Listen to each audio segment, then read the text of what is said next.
Magandang hapon mga kabaka.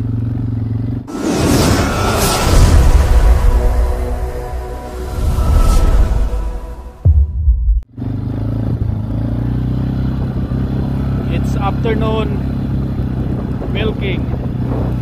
Magtutulak tayo ngayon sa unang herd. Ito yung spring 2 namin. So pansamantalang medyo masama yung panahon ngayon. Ulan. Yan yung mga baka natin. Labasa na. So ito yung spring 2. Yung unang herd na gatasan ngayong hapon. So, hopefully tuloy-tuloy yung lakad nila, lalo na pag salubong yung ulan. Medyo mabagal sila maglakad kasi ayaw nila salubungin yung ulan. At medyo malakas din ang hangin.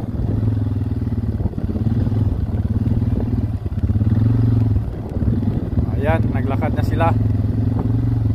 Palabasin natin. Wala nang naiwan. Make sure na wala tayo naiwan na baka. So,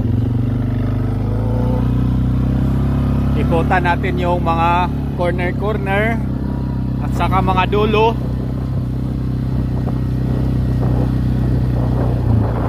Kasi minsan yung iba may sakit or na nakatulog ng mahimbing na maiwan. May mga baka pa namang mga tamarin, lalo na pag ganitong tag-ulan. Maghanap yan ng mapagtaguan katulad nitong mga corner dito. Yan. Dito sa mga sulok-sulok na to, dyan sila minsan nagtatambay. Wow. Yan. Para makatago sila sa ulan. Tapos natutulog. Ito lalaman mo yan kasi kalbo yung ibig sabihin tambayan yan ng baka o higaan nila. So bawat corner meron yan. Basta may mapagsilungan sila, lalo na pag ganitong ulan. Kaya kailangan maikutan mo. Pero mas maganda kasi dito kasi patag yung paddocks, hindi ba siya rolling. Makikita mo yung baka kagad. May baka na maiwan. Pero maigi na rin na ikutan natin kasi minsan di mo makita pag nakahiga. Lalo na pag itim na baka, nakahiga siya, tulog, or minsan yung may sakit, may mastitis yan, ayaw tumayo yan. Yung may mga sakit din, ayaw tumayo. Maigi na ikutan natin. Tapos i-check yung water trough. Siguradong walang lake o siguradong may tubig. Yun lang ay sigurado natin.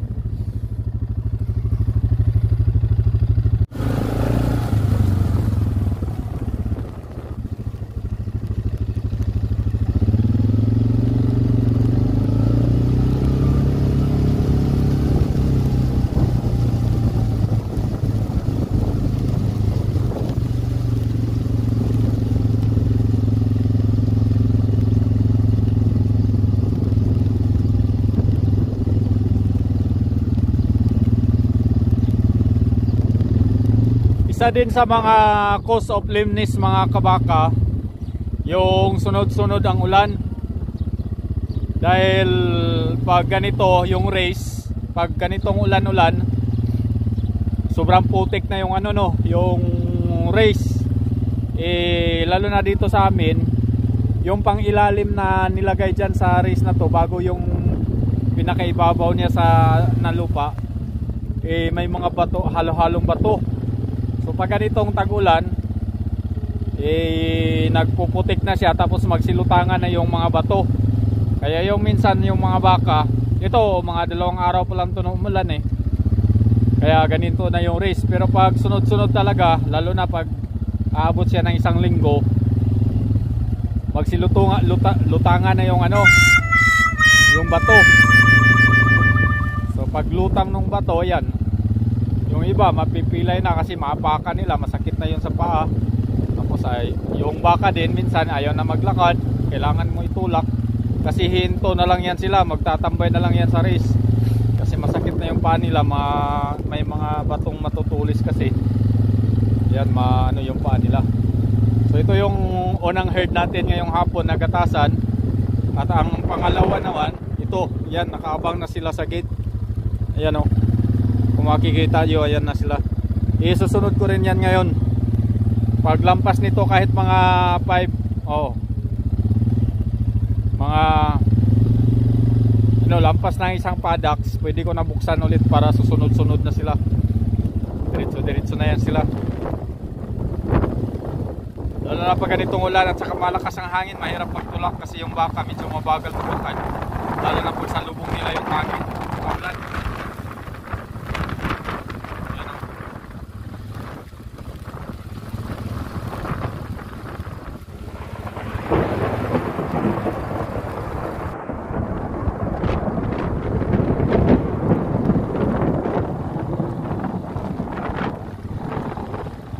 Start na milking namin sa hapon ngayon.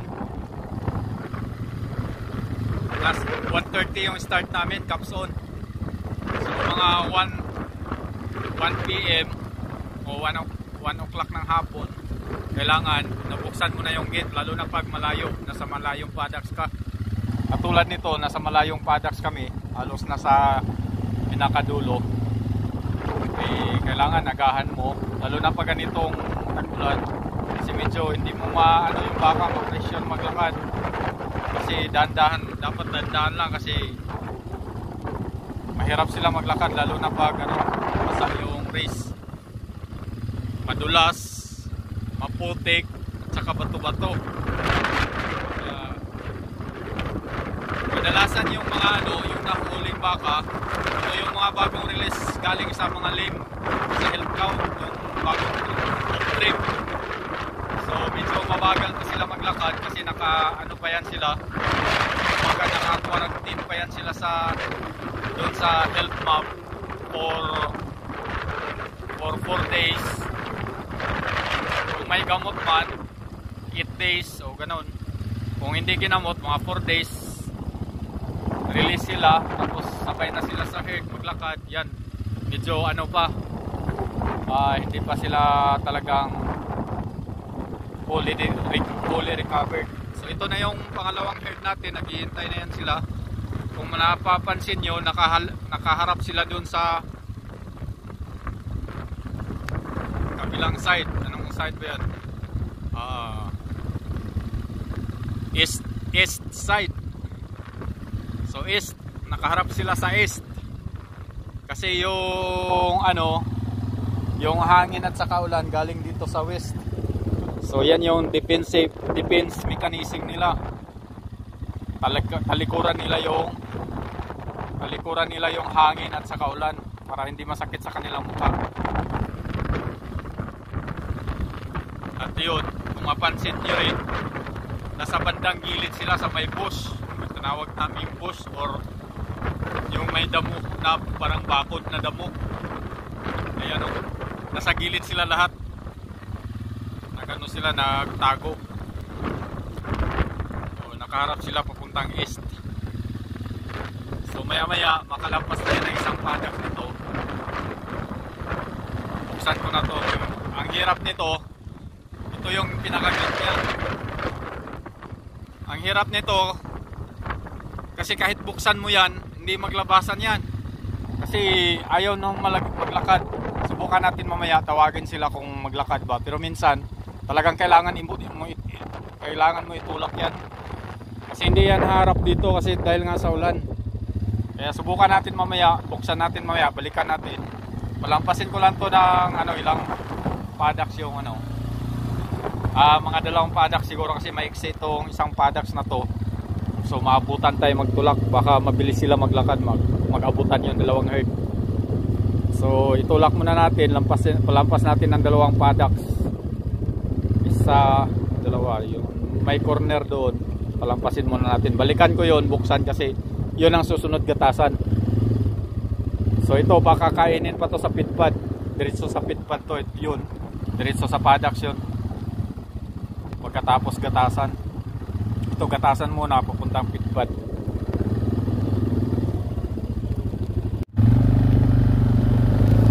Yan mga kabaka, malapit na sila makalampas dito sa may intersection. So paglampas nila dito sa may intersection, balikan natin yung pangalawang herd. Subukan nating buksan kung lalabas ba sila. Pero kung hindi sila lalabas, talagang balikan ko na lang sila, tulak ko talaga sila loob. Mas maigi kasi na hindi mo na itulak yung kusa silang lalabas, kasi hindi ka na magmamadali, nandyan na sila, kasunod na sila. So ito yung intersection. Yan, intersection pupunta doon sa east. Ito naman sa west. Yan. So hanggang dito lang. Balikan natin yung pangalawang herd. Subukan natin buksan kung ano ba, kung lalabas ba talaga sila. Yan ang mga kabaka, nandito na sila. Yan, abuti na lang bumalik sila. Ayan nakapansin na sila, mabubuksan sila.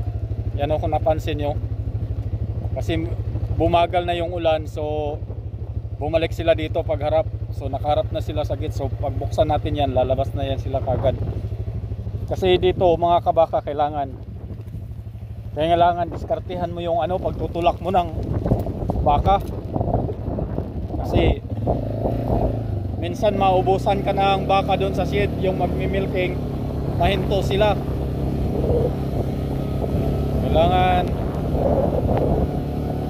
maisunod-sunod mo yung baka pagkalagay bago maubusan. Nandyan na yung pangalawang gatasan na herd. So kailangan diskartehan mo lang, kasi bawal sila presyorin itulak. Kailangan 1 meter distance yung mo mula sa baka sa likuran. Dito nga 3 meters nga yung gusto ng boss gusto niya 3 meters, pero hindi talaga pwede 3 meters, sobrang layo mo. Kasi ang baka pag malayo ka, ramdam na rin na nila hindi rin sila lalakad pag malayo ka.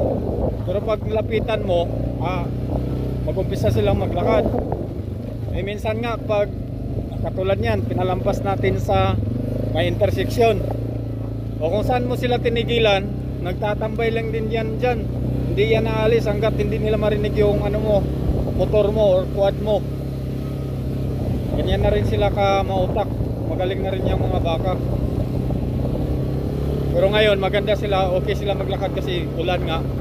Ayaw nila sa ulan. Lalo na pag ulan ganito, gutom rin yan sila kasi alam nila may pakain doon sa shit. So kusa silang maglalakad kahit mabagal, pero tuloy-tuloy. Kasi nagugutom rin yan, gusto na rin yan magpagatas, gusto na rin magpakain. So ayan, nakalabas na yung pinalabas natin na pangalawang herd. Isara lang natin ito sa tulay. Isara lang natin ito sa yard. Tapos itulak na natin yung pangalawa. Yan mga kabaka, isara na natin sila sa yard. Itong yard namin, kasya to ng mga 2 grupo ng baka. So itong unang grupo na to, nasa 313 lang to. Tapos yung pangalawa na binuksan natin, nasa mga 357. So ngayon, buksan natin, isara natin to. Yan, ito yung yard natin. Yan, kunti lang sila, 357 lang.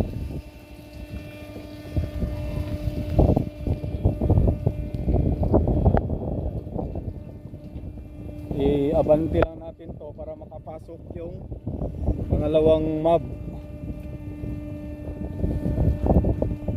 Medyo minanwal lang natin to mga kabaka. Automatic kasi tong pero pwede manual. So minanwal ko kasi hindi nila alam na nandito na lahat ng baka. Yan. So nakamanual lang to mga kabaka yung gate natin, para ma-forward natin yung mga baka para kasya yung isang mob na isang grupo ng baka na binuksan natin. Ayan. Automatic gate to siya, pero kaso minanual ko kasi hindi nila alam na nandito na lahat ng baka. Kasi ang control nito nandun sa shed. So i-forward lang natin siya. Medyo mabagal siya mag-forward kasi niya hangin. Kung mapapansin niyo yung baka nakayuko dahil sa ulan at saka hangin. So mabagal.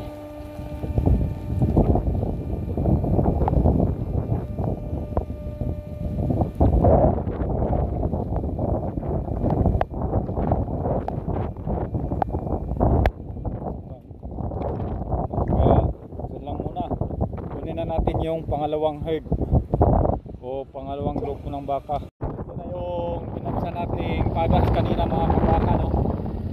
Tapos ikutan lang natin, tingnan natin yung water drops saka yung mga corner doon, sa corner sa taas, wala bang naiwan na baka. So, kahit malapad siya hindi natin makakita kasi dahil sa ulan.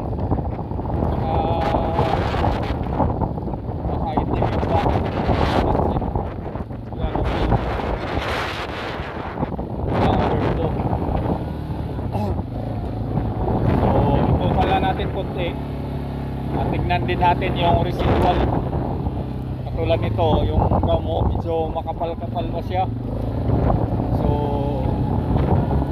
pwede ito siya malagyan ng mga springer yung hindi pa nanganak para masimot nila. Yan, wala nang baka dito.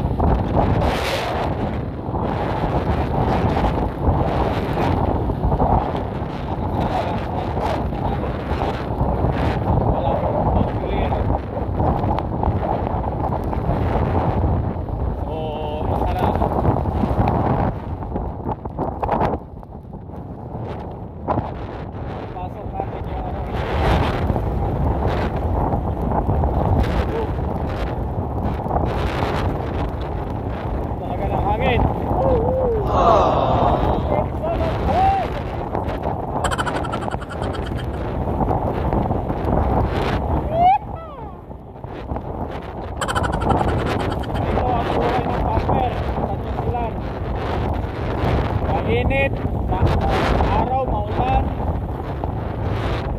warming. Ayan, nandun na sila, naglakad na yung dulo, malayo na.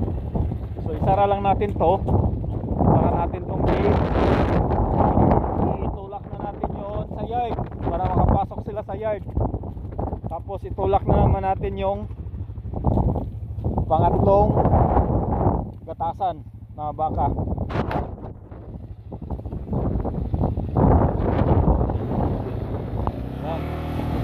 Malayo na tayo.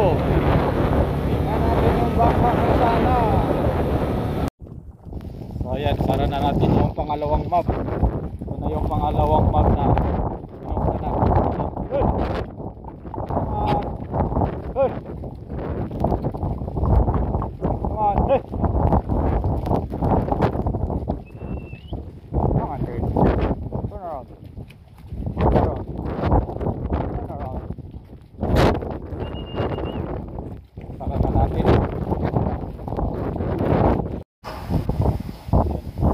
Patapos na yung isang map, yung unang group ng baka. Yung pangalawa nandyan sa likuran, no? Lakas ng hangin. O, pansin mo yung mga damo.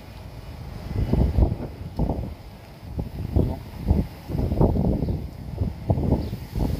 Lakas ng hangin. Hanging amihan. Yan mga baka, ito yung first mob na ginatasan. Patapos na, kunti na lang. Tapos yan na yung pangalawa.